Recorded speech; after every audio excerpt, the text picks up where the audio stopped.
Morning students, I hope you people are well. Today we are going to continue lesson 2, second part, that is sexual reproduction in flowering plant. As in previous class I had told you about the parts of flower and I had said you that flower is the reproductive part of plant. As you can see here in the figure, it may be perfect, it may be imperfect. Okay, it depends that both male and female reproductive organ will be present within flower, then only it will be known as your perfect flower or incomplete flower. Okay children, so here what are the basic parts of that flower already I had taught, but then also once we will go through with it some interesting one. See children, calyx and corolla, again in detail I will teach you. Calyx will be the green in color and corolla will be the colorful. Okay, colorful petals are there, so that colorful is going to attract the insect for pollination purpose, because flower itself can't pollinate, it needs certain pollinating agent. So who will be responsible? The corolla, because it is colorful part, so it will attract the insect, and by the help of that insect webbed feet, they are going to stick with that stigma, and the pollen grain are uh, indirectly they will enter inside the tube and it will fuse. Here children, one important thing is there, that is parent. What is parent?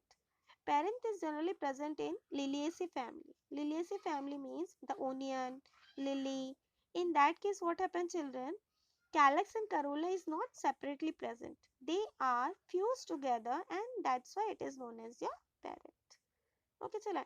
Other what all points are given that already I had taught, just go through once.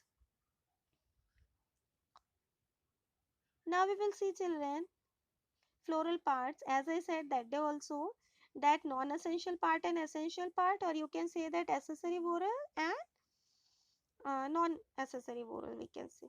So this one, that is only for the supporting purpose. Suppose you take the example of calyx and corolla, two whorls are present in the flower. So this calyx and corolla, they are only for pollinating purpose, okay, or for attraction of that pollinating agents to the flower.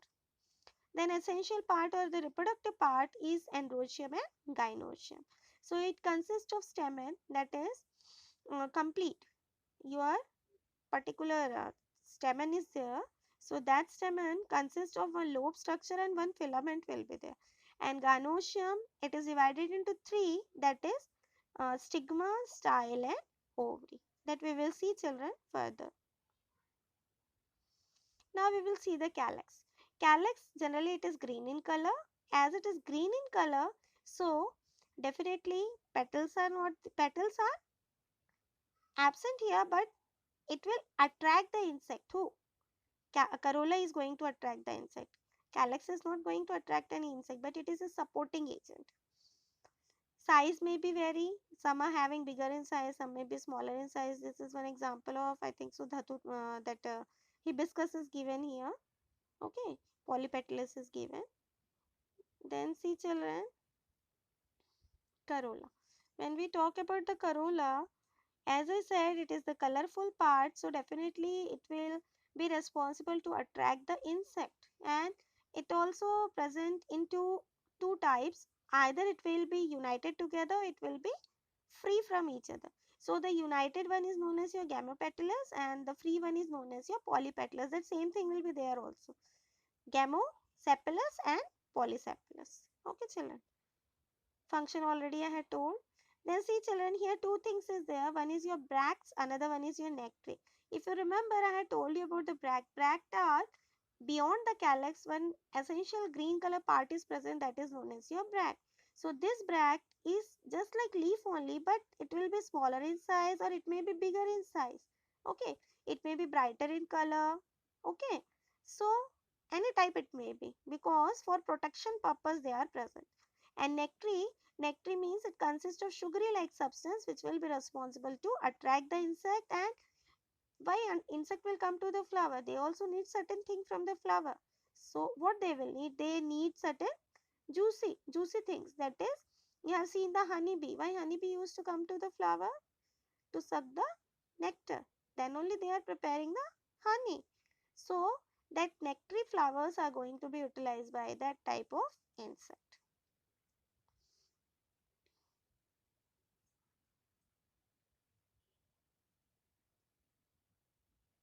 Okay, children. Important topic. The male reproductive organ that is known as your androecium. As you can see here the figure, one stick-like structure is there and one lobe is there. So that stick-like structure and the lobe, that lobe is known as your stamen and the stick-like structure is known as your filament. Okay, children. It may be of two types, didymus or tetradynamous. What will happen in this didynamis? It will have two long and two short stamen. Okay, as you can see this type in a cruciferum mustard family you can see. And tetradynamis, what will happen, four long will be there and two short will be there. Okay, so this type of stamen arrangement will be there, that is known as your tetradynamis, and this one will be known as your didynamis.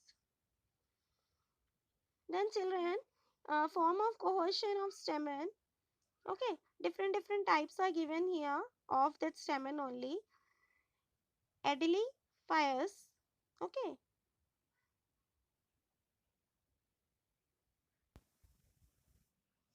So children, here types of stamen is given.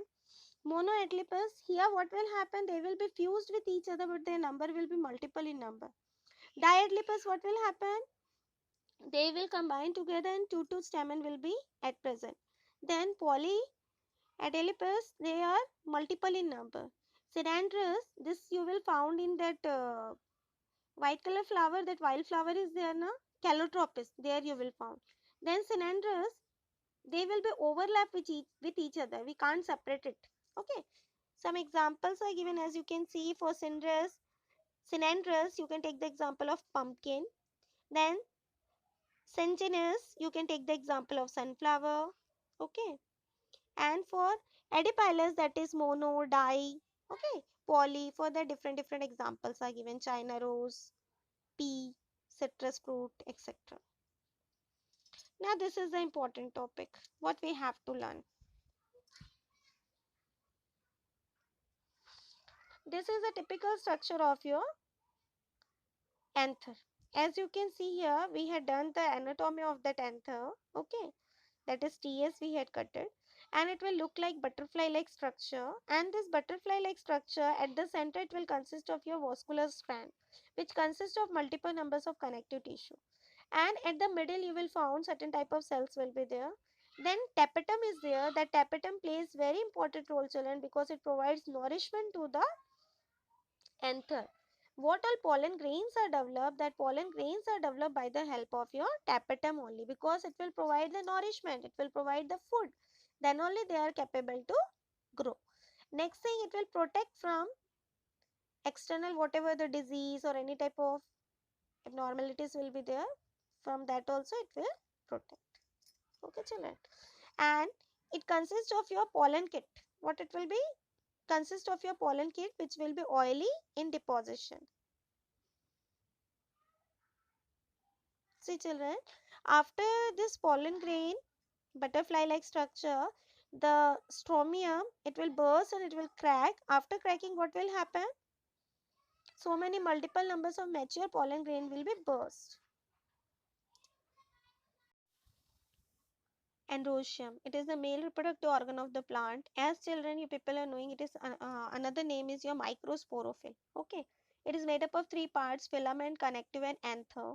So here what happens, that particular anther is of two chamber, that is pollen sac, known as your microsporangia.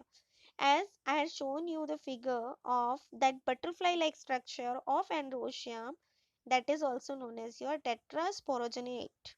Okay, what all layers are present? It consists of four layers. The outer layer is your epidermis, then endothecium. Okay, epidermis, definitely it will be protective layer for the pollen sac. Then endothecium, they will be dehensiline. Dehensiline means when the bursting will be carried out for the pollen grain, so during that time it will burst and it will protect that particular pollen sac from various types of problems. Then middle layer is there. This middle layer is generally 1 to 6 layers.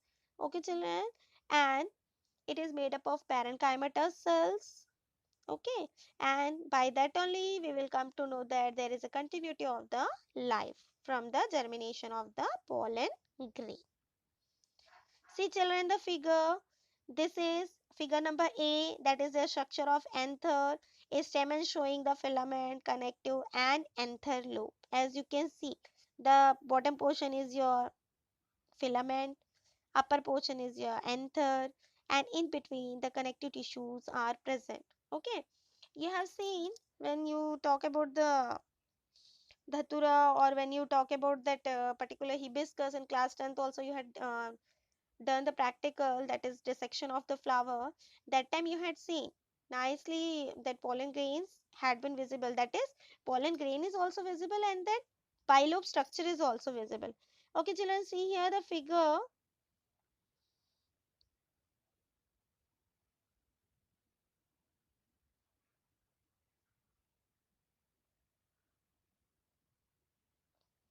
Here what it is given, as you can see here, that particular butterfly like structure is there. This butterfly like structure at the center, it consists of vascular stand, because we are talking about the plants. When we talk about the animals, definitely there will be blood capillaries. So vascular strand means xylem and phloem will be there definitely for the transportation purpose of food and water. Then tapetum will be there as the nourishment agent. Okay, then stromium. Stromium is the place where the bursting of pollen grain is going to take place, and that pollen grain will liberate it out to the nature. Function of tapetum children, very important this one. It provides nourishment during the meiosis cell division, that is as we are talking about the reproductive cell division, definitely one cell will divide into four. Then it also present in the cell wall of microspores, because all the four spores will be there and tiny spores are there it will present for the nourishment purpose. It secretes a chemical known as your sporopollenin. Very important this term, board exam once it came for the objective purpose, sporopollen. Then the deposition of pollen kit, it consists of oily deposition. Okay children, then it is very rich in protein, starch, because it provides nourishment to the pollen grain. Next one, see children, microsporogenous tissue. It is also known as MMC, that is microspore mother cells, because before fertilization it needs certain nourishment agent. That nourishment agent is going to be provided in the tapetum. Okay, now this one is your pollen grain. When we talk about the pollen grain, as it is going to form the tetrad, as you can see, butterfly-like structure is there, calotropis, orchid, some examples are given, and it consists of your butterfly-like structure. Okay, children. Then here the germination is going to be shown here, as you can see, a long tube-like structure, and the process of germination is going to be carried out. Then see